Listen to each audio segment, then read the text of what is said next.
Hello student, कैसे हैं आप सब। एलएमपी में आपका बहुत बहुत स्वागत है। आज में क्लास का जो लेक्चर है वो है क्लास 9th का, जो कि है 7.3 का क्वेश्चन नंबर सेकंड। उसको अपन करने वाले हैं, बिल्कुल बेसिक से करेंगे।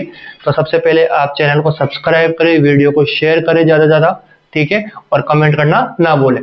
तो देखिए ये जो क्वेश्चन है इसमें क्या पूछा जा रहा है। पहले बेटा मैंने डायरेक्ट गिवन लिखा है। गिवन क्या है, एडी इज एन एल्टीट्यूड। अब आप सबसे पहले ये जानिए एल्टीट्यूड होता क्या है।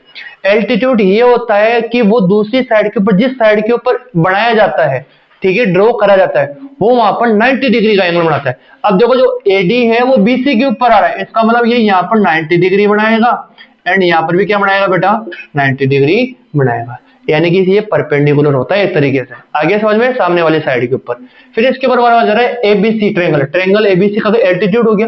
अब एबीसी में एबी और एसी क्या है बेटा, इक्वल है। अब मैं बात करता हूं आगे, अपन को प्रूफ करना है एडी बाइसेक्ट बीसी। अपन को ये बताना है जो ये एडीएस बीसी को बाइसेक्ट कर रहा है। अब बीसी को बाइसेक्ट करने का मतलब क्या हो गया, उसके दो बराबर टुकड़े करना है। तो इसका मतलब बीसी के दो टुकड़े कौन सा होगा, एक तो बीडी होगा, एक क्या होगा, सीडी होगा। तो अपन को प्रूफ करना है कि बीडी और सीडी क्या होंगे, इक्वल होंगे। दूसरा बोल रहा है एडी बाइसेक्ट एंगल है। इस एंगल है कि दो बराबर टुकड़े, तो अपन यहाँ पे ले ले एंगल 1 और एंगल 2। तो अपन को यही प्रूफ कर रहा है कि एंगल 1 किसके इक्वल होगा, एंगल 2 के इक्वल होगा। तो चलिए स्टार्ट करते हैं अपन। तो देखिए सबसे पहले बेटा अपन को यही करना है कि आपको ट्रायंगल लेना है। ट्रायंगल, इन ट्रायंगल कौन कौन से, A D B and triangle A D C. आया समझ में। तो बेटा यहां पर आप एक चीज देख रहे हो कि एक तो ये दोनों साइड इक्वल है, ठीक है। तो ए बी तो किसके इक्वल हो गया बेटा, ए सी के इक्वल हो गया, हाँ या ना। ये अपन को गिवन है, ठीक है। इसके बाद अपन को पता है angle A D B equal to किसके, ए डी सी के। ये क्या है बेटा, 90 डिग्री है और ये भी गिवन है। इसके बाद अपन ने बोलते हैं जो एडी है वो दोनों में आ रही है। जो ये एडी साइड है वो दोनों में यूज हो रही है ना, ये तो सेम आ रही है, दोनों में आ रही है, देखो, ठीक है। इसका मतलब अपन इसको क्या लेने, कॉमन साइड।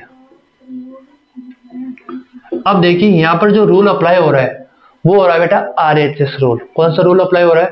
अब आरएचएस रूल क्या होता है, अगर कोई ट्रायंगल, दो ट्रायंगल है, उसमें 90 डिग्री का एंगल आ रहा है, तो बेटा उसमें हाइपोटेनियस और कोई भी एक साइड इक्वल होनी चाहिए। तो यहाँ पर AB और AC तो हाइपोटेनियस हो गए, और जो ये AD है वो एक साइड होगी जो दोनों में कॉमन आ रही है, तो वो भी इक्वल होगी। तो अपन लिखेंगे बाय RHS कॉन्ग्रुएंट रूल, ठीक है। तो बेटा यहां पर क्या हो जाएगा, ट्रायंगल ADB कॉन्ग्रुएंट किसके हो जाएगा, ADC के, ठीक है। अब अपन बाय सिम्प्लिसिटी लिख देंगे। तो बाय सिम्प्लिसिटी क्या बोलेंगे बेटा, पहला तो बाय सिम्प्लिसिटी आप जैसे लगाओगे तो आप ऐसे ही बोल सकते हो कि जो BD है वो DC की इक्वल है, तो अपन बोल देंगे BD इक्वल टू में CD। आया या नहीं आया समझ। तो यहां से अपन बोल देंगे जो AD है, AD बाइसेक्ट, ठीक है, BC। पहला काम हो गया। दूसरा अपन ये बोलेंगे अगेन बाय सिम्प्लिसिटी। इसमें वापस अपन ने सिम्प्लिसिटी लगाया, तो इसके अकॉर्डिंग क्या हो जाएगा, एंगल 1 किसके इक्वल हो जाएगा बेटा, एंगल 2 क्या हो जाएगा। तो अपन ये बोल सकते हैं AD बाइसेक्ट्स एंगल A।